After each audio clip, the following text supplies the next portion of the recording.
বিহার মণ্ডপ থেকে ১৯ বছরের মেয়ে পালাইলো ৪৫ বছরের সরকারি কর্মচারীর হাত ধরে।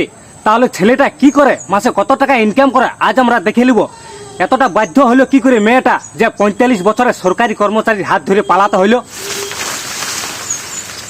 তাহলে যে বিয়া করতেছিল তার নাম হচ্ছে শুভ, ২৫ বছর বয়স, কিন্তু কাজটা হয়ে গেল অশুভ।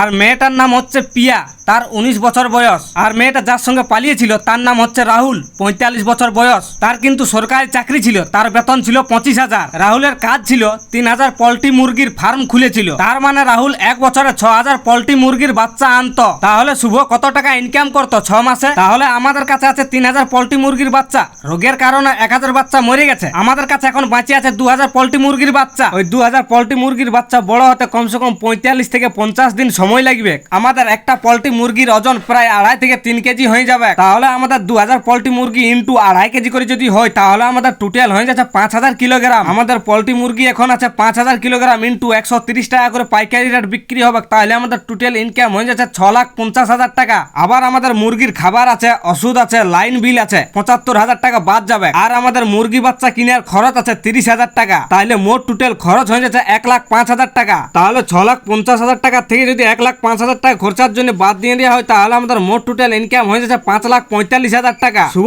৬ মাস অন্তর অন্তর ৫ লাখ টাকা ইনকাম করতো। তাহলে কেন ৪৫ বছরের রাহুলের সঙ্গে পালিয়ে গেল পিয়া? কেননা রাহুল সরকারি চাকরি কাজ করতো, মাসে ২৫,০০০ টাকা ইনকাম করতো। তাহলে কি মেয়েটার মাথায় বুদ্ধি কম ছিল? বুদ্ধি কম ছিল না, মেয়েরা সরকারি চাকরি করা ছেলে পছন্দ বেশি করে। সে ছেলেটা যদি টাকলা হয় তাও অনেক পছন্দ করে। এটাকে বলে সরকারি চাকরির পাওয়ার।